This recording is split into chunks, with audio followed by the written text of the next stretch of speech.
Énergie TV jabarani filɛbagaw an b'aw bɛɛ lajɛlen fo ni aw ka jamukan sigitɔla ye n'o ye faso public ye komi aw b'a kalama an bɛ deli k'a fɔ an ka jamukan tɛmɛnen kɔnɔ k'a fɔ ko Mali problème bɛ sun n'o ye yuruguyurugu ye dunko juguya an ka bi babu sigilen b'o kan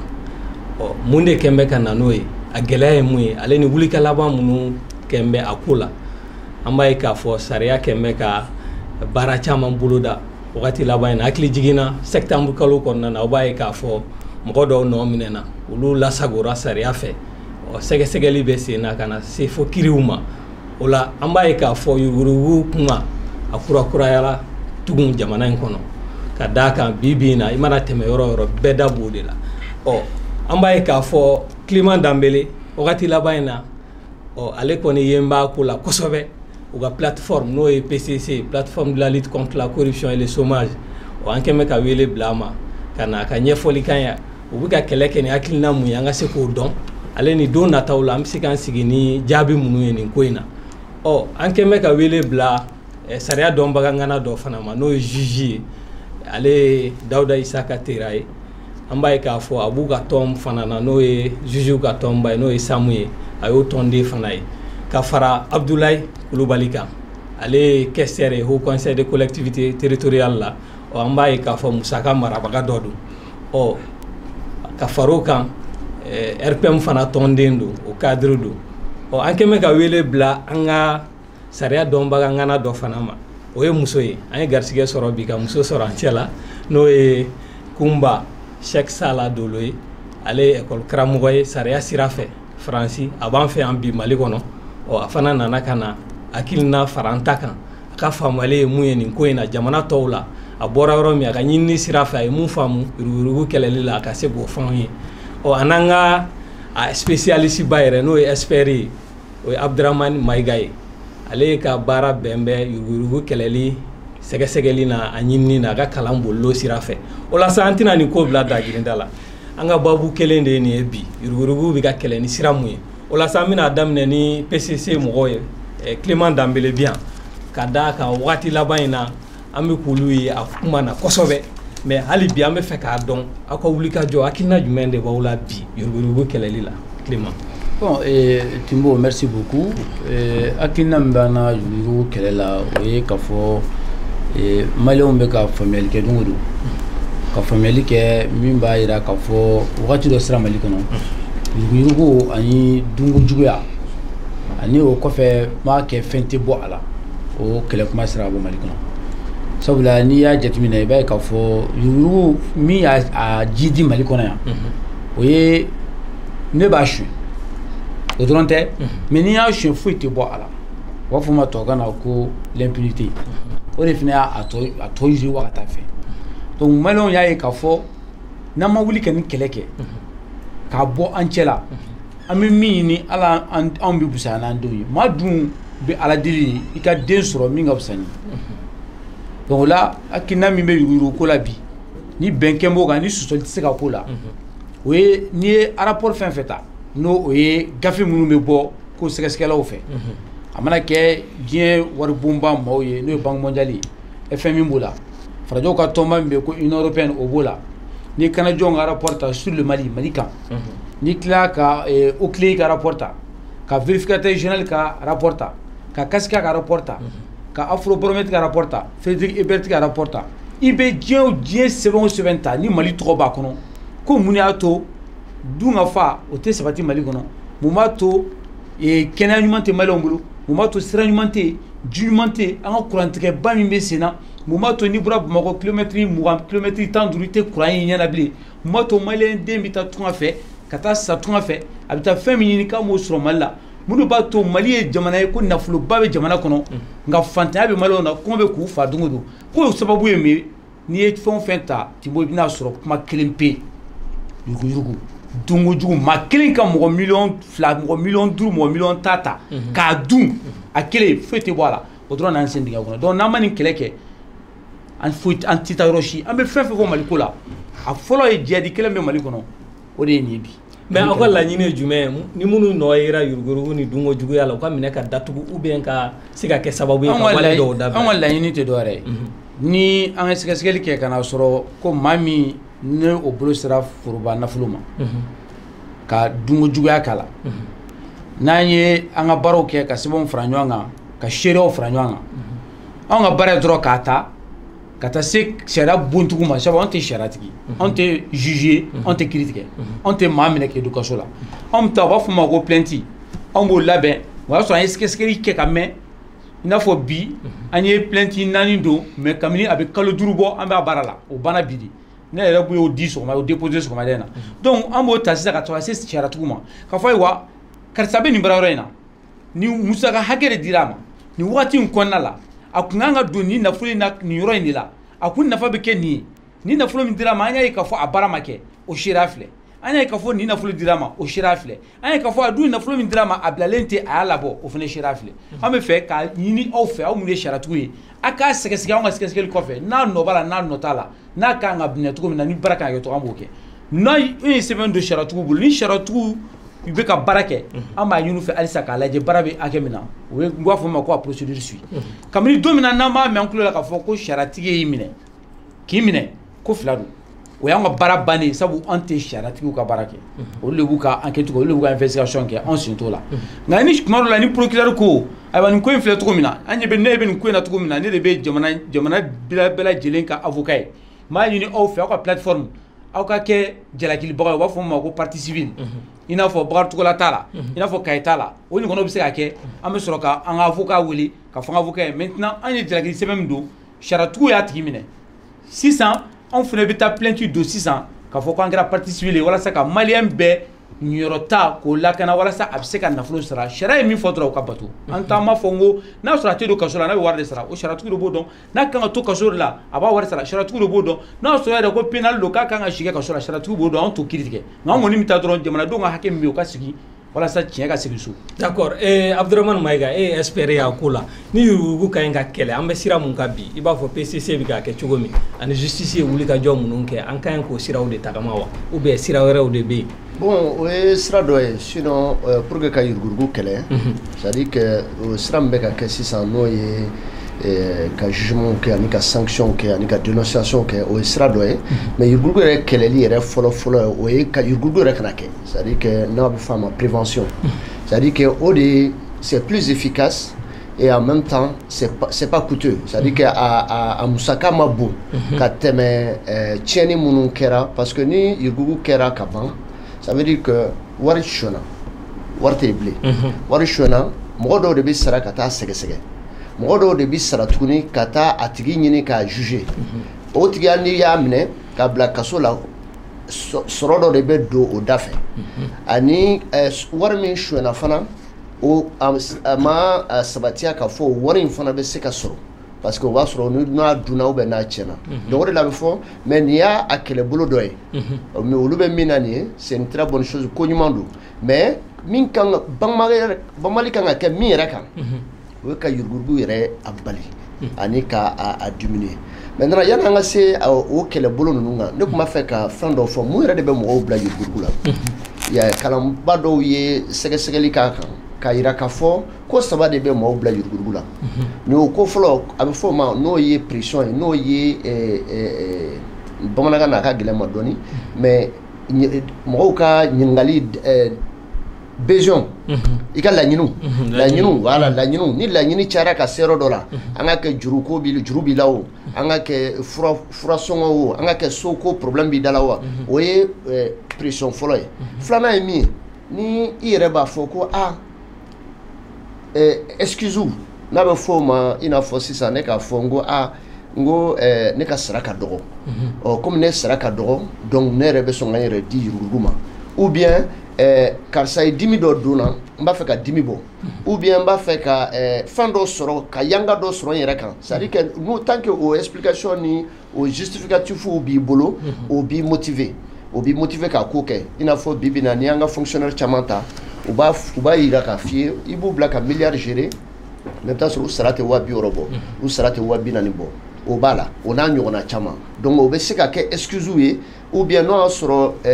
baaraw tɛ tila a ɲɛ kan n'a fɔra sisan ni promotion kan ka kɛ baarakɛyɔrɔ la a tɛ k'a ɲɛ kan a bɛ kɛ ni min ye min sɔnma ye o bɛ bila poste ɲuman na tɔw tɛ bila yen donc o frustration ni dusumakasi ni fɛnw ye minnu bɛ se ka maaw pousser tuguni o bɛ raison d'u ma a sabanan o ye k'a fɔ faille bɛ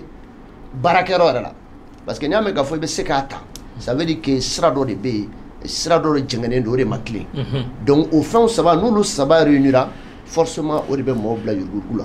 maintenant i b'a jateminɛ fana pour que hadamaden fana ka hakilina ka taa yurugurugu sira kan k'a fɔ a bɛ yurugurugu kɛ o kɔrɔ ye a y'a danbe dɔw perdu danbe ye jumɛn ye c'est à dire que an ka valeur an ka daminɛ diinɛ yɛrɛ la hali ka n'i ko i ye silamɛ ou bien i ko i ye chrétien ou bien i ko k'i ye bolitigi ye i ye kɔmɔtigi ye c'est à dire que sira dɔw de bɛ yen maaya taabolo dɔw de bɛ yen i kan k'olu bonya i man ka nkalon tigɛ i man ka suɲɛni kɛ i man min t'i ta i man k'o ta foroba nɔfolo i kelen ta tɛ jama ta don donc o ye valeur dɔ ye n'a bɛ fɔ tubabukan na ko éthique ani déontologie ou bien i bɛ baara min yɛrɛ la n'a kɛra i ye fonctionnaire ye fonctionnaire sariya dɔw de bɛ yen taabolo dɔ de kan ka kɛ fonctionnaire la fonctionnaire man ka kɛ jagokɛla ye fonctionnaire man ka kɛ nin ye a man ka nin kɛ a man ka nin kɛ bon ni o valeur bɛɛ perdura dɔrɔn yurugurugu bɛ yiriwa bon n'i ye Mali ta bi valeur yɛrɛ de perdura caman bɛ yen e ma misiri ka ca ni fɛn bɛɛ yan c'est pas pour rien u bɛ nkalon de tigɛ u yɛrɛ ye ka consciencieusement k'a k'i n'a fɔ non silamɛya yiriwalen don mais sinon suɲɛni man ka kɛ jamana in kɔnɔ n'o y'a sɔrɔ silamɛya bɛ ka yira cogoya min na k'a b'o cogoya la o tɛ se ka kɛ donc o ye kelen filanan o y'an ka danbew yɛrɛ ye n'a bɛ f'o ma a bɛ f'i ma yɛrɛ ko tiɲɛtigi ou bien e bɛ bɔ ni kabila in na fɔlɔ tun bɛ fɔ an b'a fɔ n ko kadɔw fɛ yen an tɛ zon tɛ ye kadɔw fɛ an b'o fɔ bɔbɔw an b'a fɔ non i tɛ bɔbɔ zon ye mais sisan u bɛ fila siya dɔw bɛ yen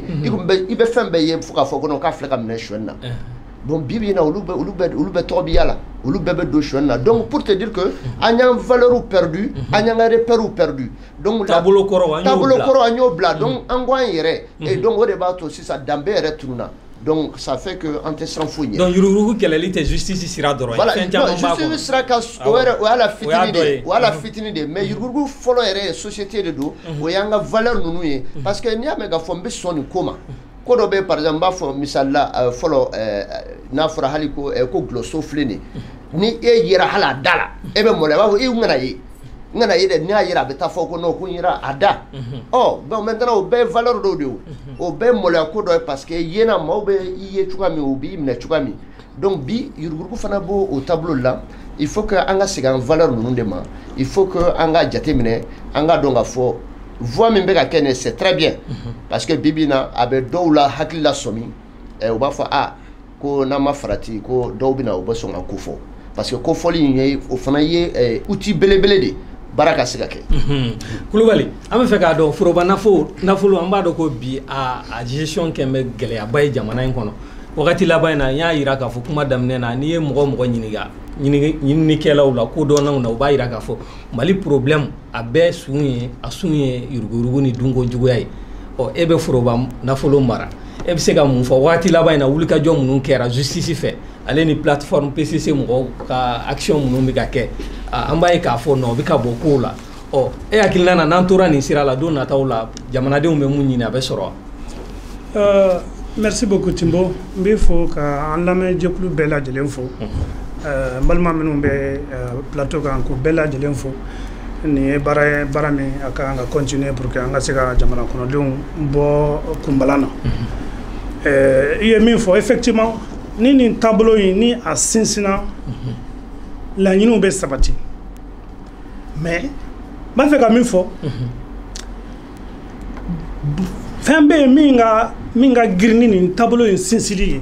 pour que laɲiniw ka se ka sabati. O ye mun ye? O ye an ka mara yɛrɛ kɛcogo an ka système de gestion ani an ka système de gouvernance n bɛ misali ta c'est à dire yurugu kɛlɛli a ma daminɛ bi bɔ a ma daminɛ bi a tɛna ban bi tant que baarakɛminɛn minnu b'an bolo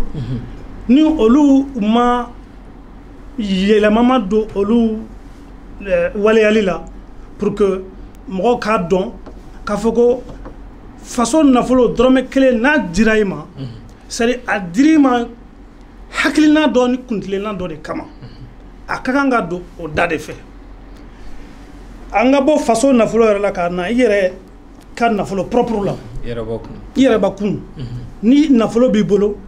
i b'a ɲini de ka taa ɲɛ ka yiriwa sabati i ka ɲɛnamaya kɔnɔna na donc o b'a mun de kofɔ c'est-à-dire il faut que o nafolo in ka taa tasiraw de fɛ pour que e bɛ yiriwa min nɔfɛ e bɛ laɲini min nɔfɛ o ka se ka sabati ne delila ka a fɔ à plusieurs niveaux k'a fɔ ko tant que an ka système de gestion n bɛ nin taabolo la a ka gɛlɛn yirigu ka kɛlɛ n bɛ misali ta an ka budget kan c'est très simple ni kɔsan in na tɛ an donna budget programme na budget programme tun tɛ Mali la o c'est-à-dire 2018 yirigu bɛ kɛ nafolo de ye nafolo ka kan ka mara cogo min ni o yɛrɛ n'o jɛngɛnen dɔ ou bien ni ɲɛfɔli ba ma kɛ o kan yirigu kɛlɛli ka gɛlɛn n bɛ misali ta fɔlɔ i bɛ taa ministère so dɔ la i bɛ taa sɔrɔ bon san kɔnɔ o ka budget ye miliyari 100 mais o bɛ baara kɛ ni hakilina jumɛn ye o bɛ baara kɛ de sani san ka yɛlɛma n bɛna an ka misali ta dɔgɔtɔrɔso kunda ou bien an ka misali ta administration kunda o b'a fɔ bon ministère de kɛnɛya ministre so b'a fɔ san kɔnɔ ne bɛna baara de kɛ pour que n ka se ka kɛnɛya sabati n bɛ baara de kɛ pour que n bɛ se ka sumaya kɛlɛ n bɛ se ka baara kɛ pour que n ka se ka banamisɛnnin minnu bɛ yen n'o ye denmisɛnnin bana ka se ka olu dɔgɔya mais il y a pas de planification objective c'est-à-dire k'a fɔ nin ye planning ye a dabɔra a kama k'a fɔ san kɔnɔ nin wari min dira an ma ne de bɛ n sigi ni n ka baarakɛlaw bɛ sigi ka jateminɛ kɛ ka misali kɛ k'a fɔ ko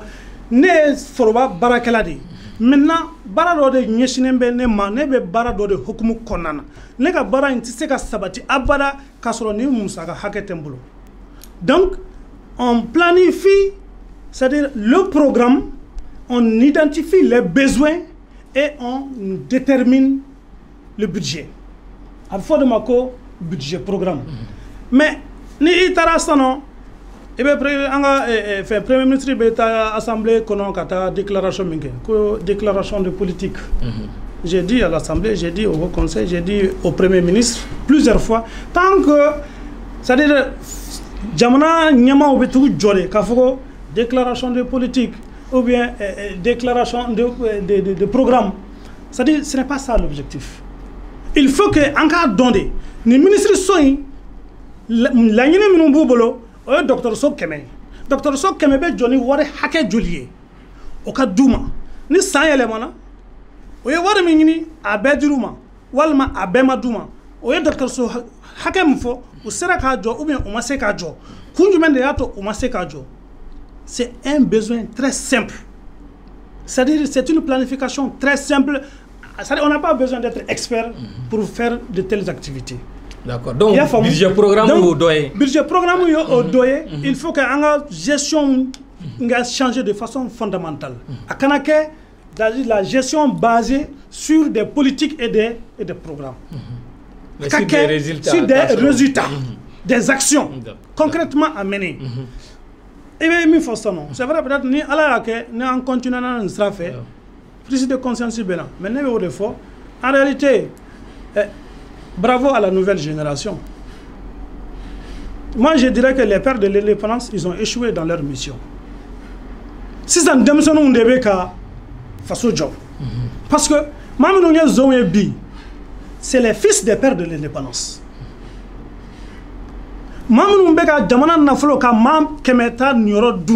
C'est les fils, c'est les gens que les Modibo Keïta, c'est les gens que c'est-à-dire les premiers pères de l'indépendance, au lieu de encadrer, au lieu de créer zoé, ou bien ou de créer zoé. Ça revient un peu à ce que tu as dit. On a perdu nos valeurs. Donc, les pères ont échoué. C'est les enfants qui ont pris conscience pour dire ah, le papa a échoué, mais moi je ne dois pas échouer. Le papa a détourné pour 5 ou 10 ou 20 ou 30 ou 100 personnes, mais moi je ne veux pas aller dans cette logique. Et quand on dit que, c'est-à-dire nous, notre génération, on nous a toujours dit que c'est une génération sacrifiée. Mais aujourd'hui, on se rend compte que c'est cette génération sacrifiée qui est en train de faire une prise de conscience. D'accord. Au fameux, Aminata juge fanfɛ pour que ale fana bɛ justice jɔyɔrɔ fan ye nin kɛlɛ in na. An b'a ye k'a fɔ wagati laban in na justice kɔni wulila parce que maliyɛn fanba tun bɛ ka nin kuma fɔ a mɛnna. Justice yɛrɛ aw ka pouvoir ye jumɛn ye yuruguyurugu kɛlɛli la ani aw ka fanga bɛ dan yɔrɔ min k'o ɲɛfɔ an ye. Tera. Timbo i ni ce i ni baraji. Mɔgɔ fɛn fɛn bɛ plateau kan an b'a bɛɛ fo ka aw waleɲuman dɔn. Bi baro bɛ min kan tubabukan an b'a fɔ actualité de don bi, actualité brûlante d'ailleurs, parce que i mana taa jamana in sigiyɔrɔ fɛn o fɛn na gɛrɛnw ni fɛn o fɛn na bi ni kuma de bɛ fɔ yuruguyurugu kɛlɛli. Ni yuruguyurugu kɛlɛli kuma fɔra bɛɛ bɛ justice de ye. C'est vrai, yuruguyurugu tɛ se ka kɛlɛ justice kɔ, mais justice jɔyɔrɔ ka dɔgɔ a la. A jɔyɔrɔ ka dɔgɔ a la pour diverses raisons. N'an k'an b'a fɔ peut-être kuma yɛrɛ fɔlitaw ka ca. N bɛ Mayiga ka kuma rejoindre dɔrɔn. Justice kɛlɛli sama ka se justice corruption kɛlɛli yuruguyurugu kɛlɛli sama ka se justice ma an b'a kɛlɛ an yɛrɛ bara. I b'a kɛlɛ mun na i ka hɔrɔnya n'i ka dignité. N'o bɔra yen maintenant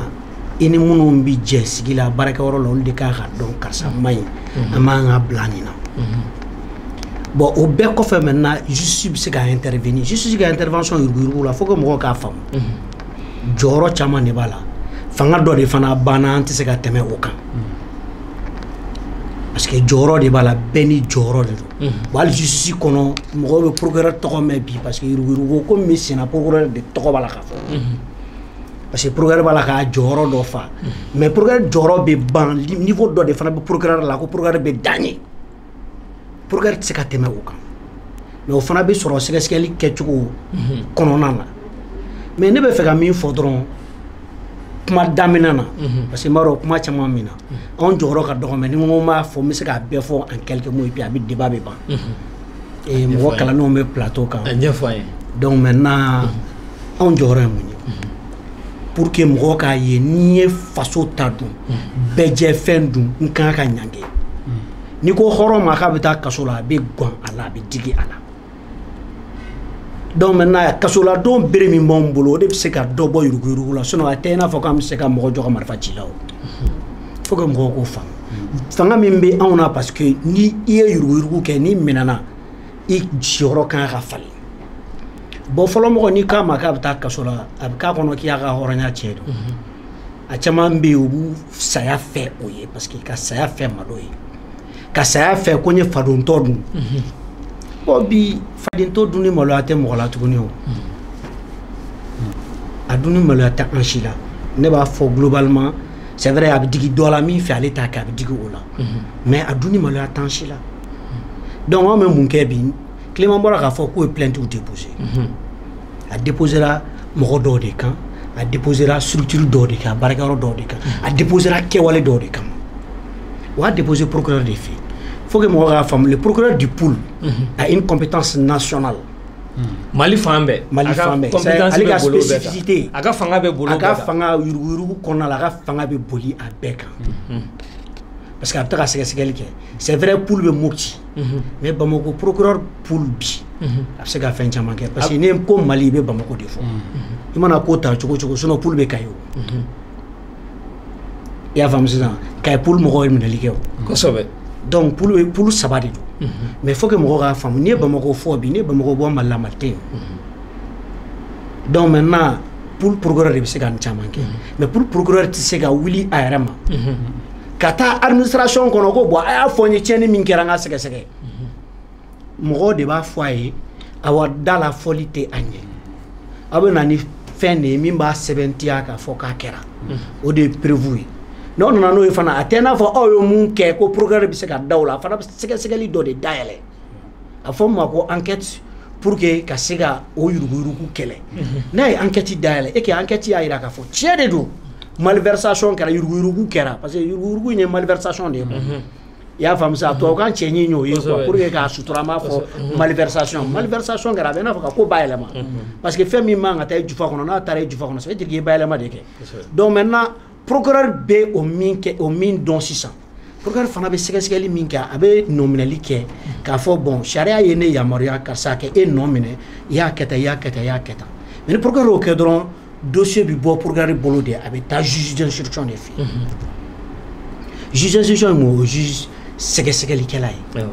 bon juge d'instruction de fana bɛna sigi sisan ka sɛgɛsɛgɛli kɛ e ye mun fɔ ani procureur ye mun fɔ ani seereya minnu bɛ yen sɛbɛn minnu bɛ yen k'olu sɛgɛsɛgɛ k'a ye tiɲɛ de don min fɔra a y'a kɛ wala min fɔra a ma kɛ ni juge d'instruction tilala pewu sɛgɛsɛgɛli bɛɛ la dossier bɛ clôturer a bɛ taa jugement de la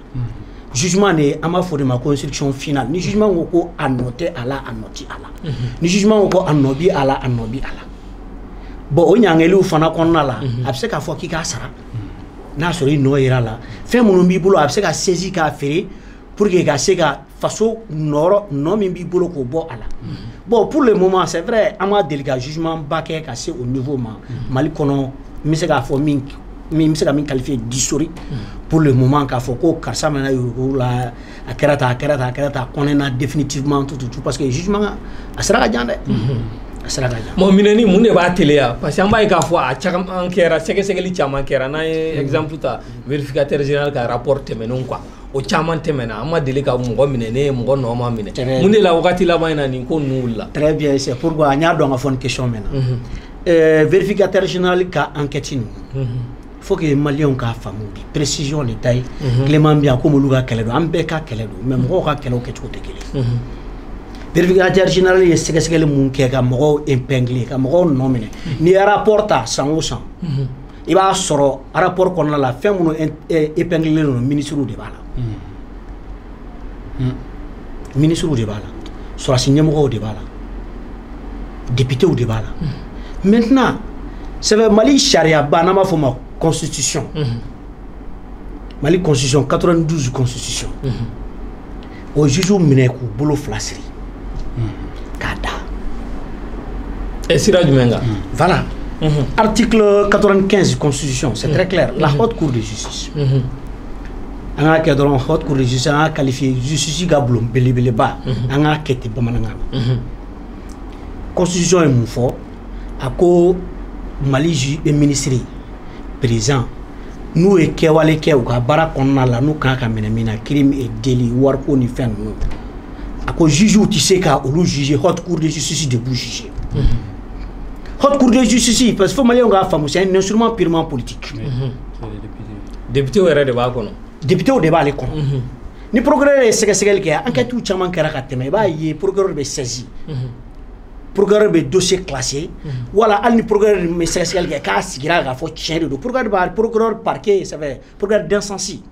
a bɛ a rapport ta a enquête ta a b'a di PG ma n'ale y'a di PG ma PG mana ka sɛgɛsɛgɛli kɛ PG b'a transmis assemblée nationale président de ma u ka commission na maintenant pour dire que bon anw ka sɛgɛsɛgɛli la ni ministre kan ka nɔ minɛ assemblée national n'a ka don haute cour de justice président wele ka na n'a ka don o b'a di a ma mais est-ce que Mali la bi an bɛ nomenclature actuelle min kɔnɔ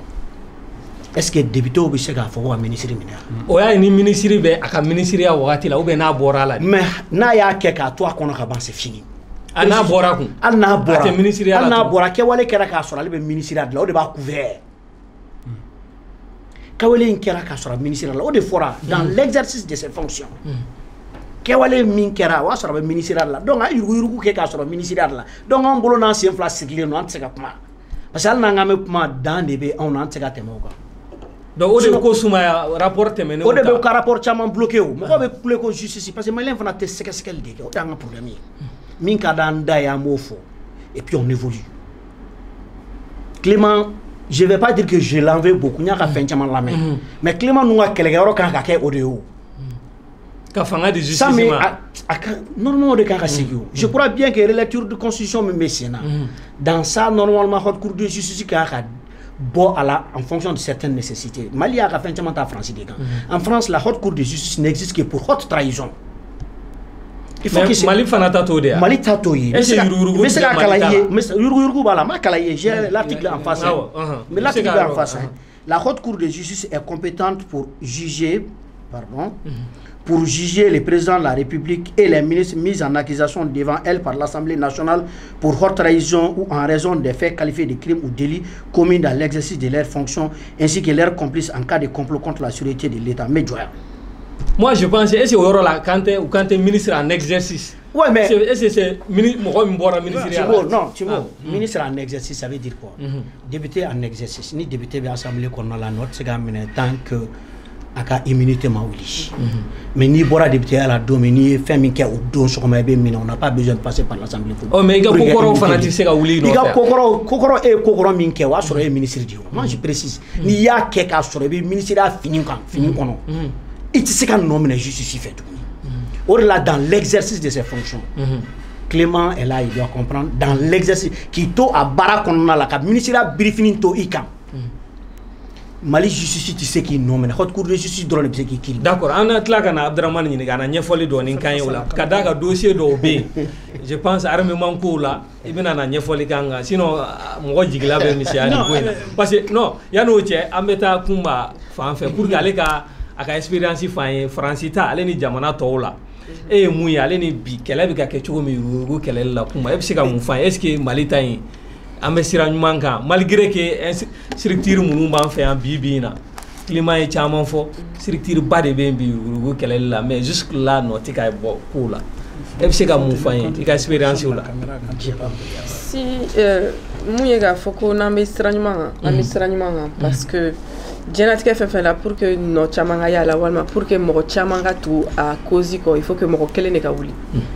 Donc ni Clément on y wula. Pas ka damne. Faut que les gars damne. Al ni Clément kele ta ni mo wera. Voilà ni Clément na ka mo wula déjà. Ulu be se ka demsenu avenir ka ombla pour que on be se ka a essayer ka kele a chuga wera la. Clément nous be se ka mo munu soro. On te se kulu soro. Demseni to fene te se bolo te se ka se uluma. Parce que ulu accès ulu la koda ula on te se kulu ye sisano. Mais nere bolo yurugu fleni. Ce n'est pas seulement il faut sans faire la dronte quoi. Ne bola bedam ne depuis éducation depuis soronona.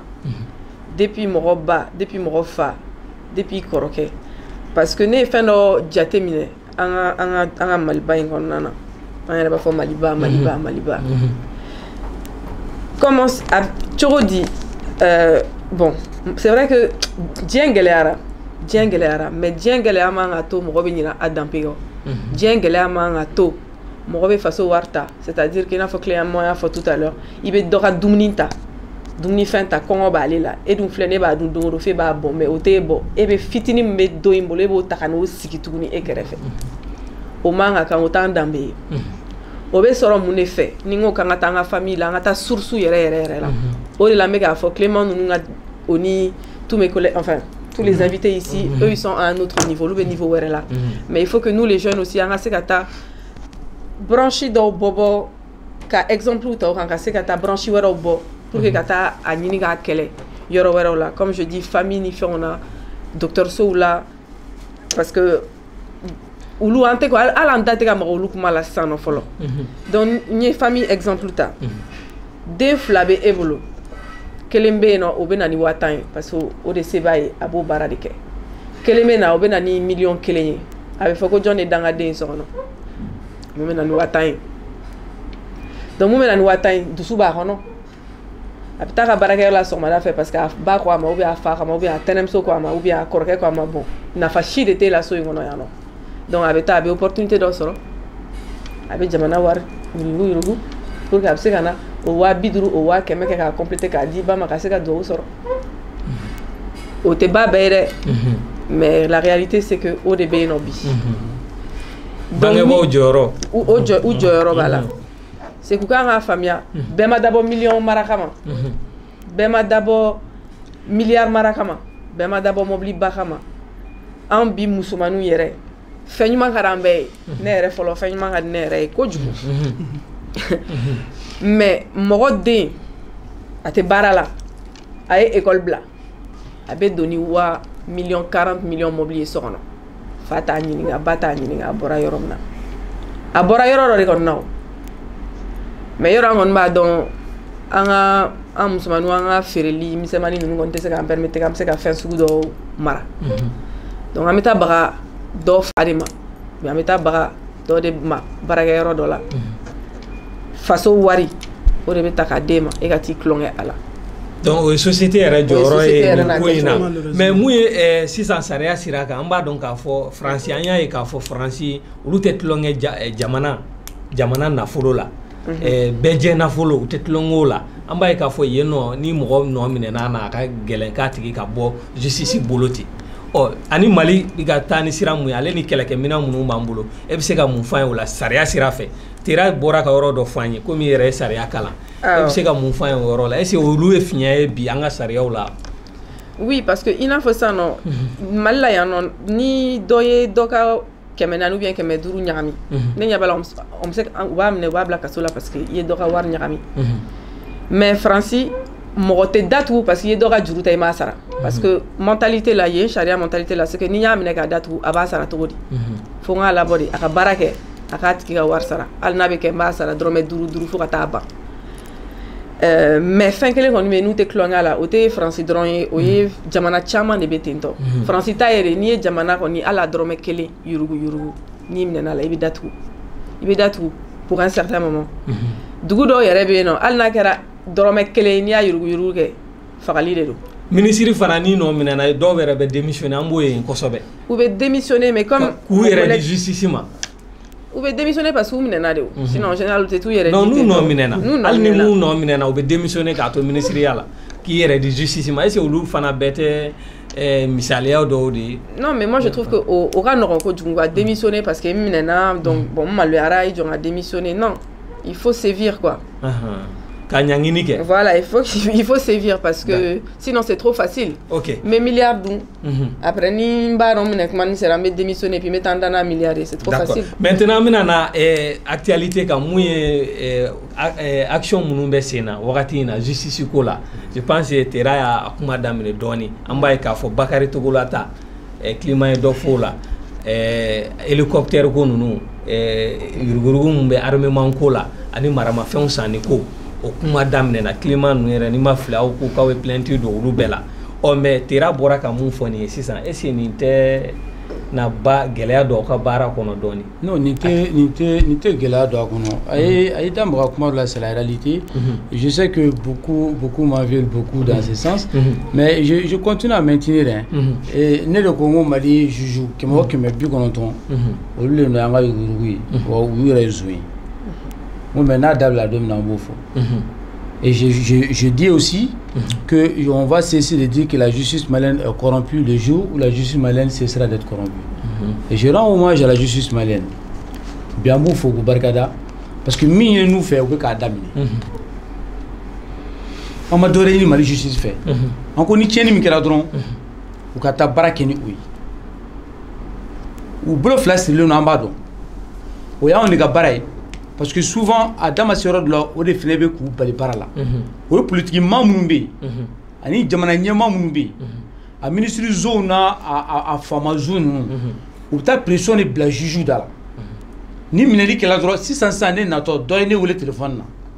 na. E ko bar to la ou ba bla teme. On mi a bla be mali bla ta no fe. Na bu tara fini ta no fe. Ave bla to ku. Abu ko wo ku flo mali ne. Aba jonni bina bla. Ni procureur connaît à clair ka barala. Nous on se consuit pas du civil. Qui veut tirer tout là. Na no mayala ina fo juger à votre commune. Salam la fla. Mais à no mi mayala ko ina na sabu. Tiens mo mo ma kala wi. On me min don. Ni mboa ni mbora konti la duna. Ali sansa ni